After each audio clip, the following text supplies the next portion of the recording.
ការដួលការអីកវ៉ាន់ការអីចឹងទៅហើយដូចជាការនេះគេមានជាក់ស្ដែងនៅក្នុងភ្នួងសក់របស់ណែអប្សរា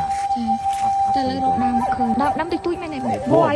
វតិចតួចពុះធំមានទូចតែយើងរកមានអូនេះនេះលើកាត់ចឹងអូនេះបងនេះនេះអូជួយយើងចូលចិត្តនេះនឹងហើយផ្កាដែលនៅលើភ្នំសក់របស់អប្សរាអូ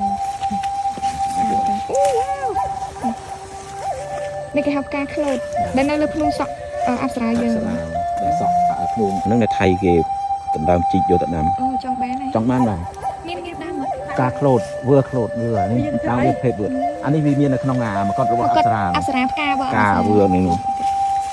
វ៉ាបងគាត់ប្រាប់ថាផ្កាខ្លោតនេះធម្មតាគឺនៅលើមកត់របស់អប្សរាដែលប្រទេសជិតខាងគឺចង់បានមែនតើដើមវាវើគេធ្វើអាដៃស្នាមនេះខ្សែវាអត់ចេះយឺតអត់ចេះយាទេការខ្លោតនេះគឺជាឧបករណ៍លម្អសម្រាប់នារីអប្សរាពីជំនាន់មុនអញ្ចឹងអ្នកទាំងអស់គ្នាសូមជួយថែរក្សាផ្កានេះទាំងអស់គ្នាទោះគេឲ្យតម្លៃថ្លៃប៉ុណ្ណាក៏យើងគួរតែគិតពិចារណាទាំងអស់គ្នា